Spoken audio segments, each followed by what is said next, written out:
Hello বন্ধুরা, আমি pinks পূজা তোমাদের সকলকে জানাই আবার একটি নতুন ভিডিওতে স্বাগত।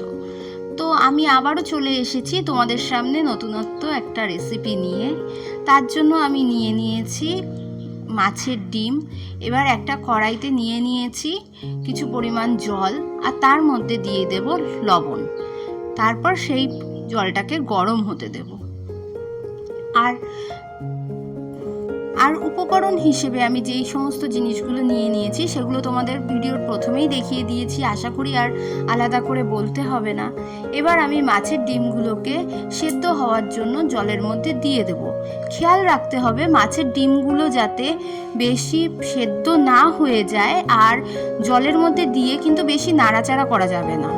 এবার আমি অর্ধেকটা মাছের ডিম সেদ্ধ করে নিয়ে তার মধ্যে দিয়ে দিয়েছি নুন, হলুদ, লঙ্কার গুঁড়ো, আর তার সাথে পেঁয়াজ ও কাঁচা লঙ্কা, আর দিয়ে দেবো কিছু পরিমাণ বেসন ও ডিম। তারপরে এগুলোকে ভালো করে মেখে নেব।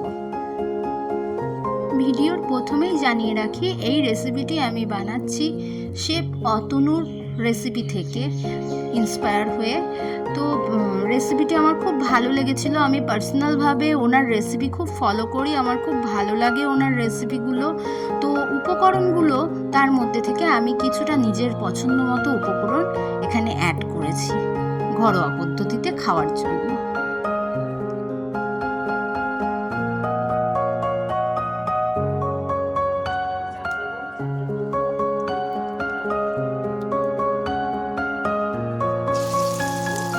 শরীরটা খারাপ হওয়ার জন্য এখন আর সেভাবে রান্নাবান্না কিছুই করা হয় না। তো যেহেতু শ্বশুরবাড়িতে এসেছি আর বরের আবদারে বর বলল যে কিছু একটা তো বানাও, অনেক দিন তোমার হাতের রান্না খাই না।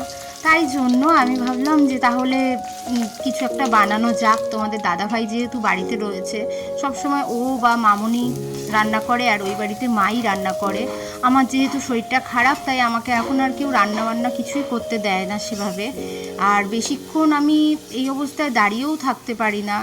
তোমাদের কার কার এই ধরনের সমস্যাগুলো ফেস করতে হয় প্লিজ কমেন্টে জানাবে। এবার আমি ওই তেলের মধ্যেই আবার আলুগুলোকে ভেজে নিচ্ছি।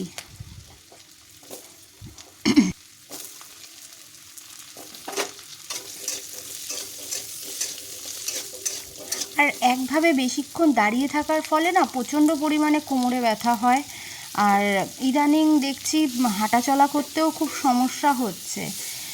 সেই কারণে আমি খুব আস্তে ধীরেই সব রকম কাজগুলো করে থাকি যেটুকু প্রয়োজন।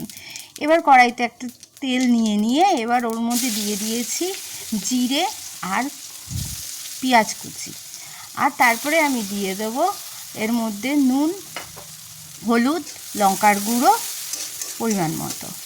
তোমরা তোমাদের স্বাদ মতো ব্যবহার করতেই পারো। পেঁয়াজগুলো একটু লাল লাল করে ভাজা হয়ে গেলে তারপরেই আমি সেই উপকরণগুলোকে দিয়ে দেবো।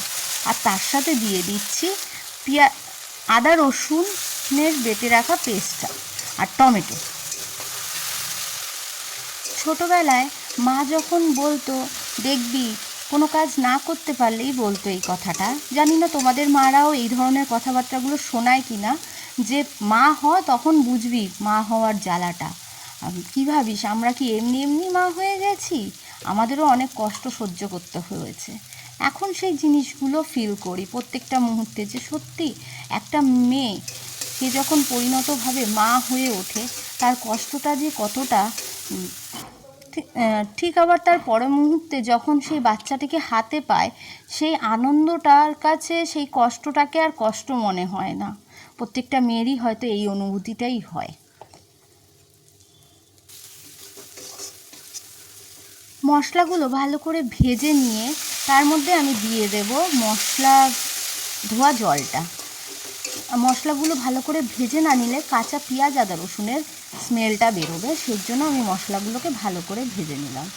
আর মশলা ধোয়া জলটা এই কারণে ব্যবহার করি আমি সব সময়, বেকার ওগুলোকে নষ্ট, ওর গায়ে মিক্সিতে মশলা পেস্ট করলে তার গায়ে অনেক মশলা লেগে থাকে, সেই জন্য সেটা নষ্ট করার কোনো মানেই হয় না। আর ওদিকে মশলা থেকে তেল ছেড়ে দিলে তার মধ্যে আমি ভেজে রাখা আলুগুলোকে অ্যাড করব। এবার ভালো করে আলুগুলোকে কষিয়ে নিয়ে তারপরে আমি তার মধ্যে পরিমাণ মতো জল দিয়ে দেবো। এবার অপেক্ষা করব আলুগুলো সিদ্ধ হয়ে যাওয়া পর্যন্ত।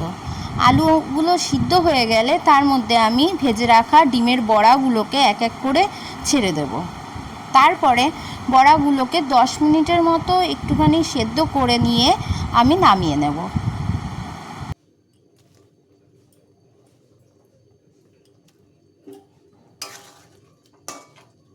নামানোর আগে এর মধ্যে আমি দিচ্ছি কাঁচা লঙ্কা কুচি ও ধনেপাতা কুচি, আর তার সাথে আমি দিয়ে দিয়েছি একটু পরিমাণ গরম মশলার গুঁড়ো। তোমরা তোমাদের পছন্দ মতো অ্যাড করতেও পারো, নাও করতে পারো। গরম মশলা গুঁড়ো অ্যাড করলে একটা আলাদাই স্মেল আসে, সেজন্য আমি দিয়ে দিয়েছি।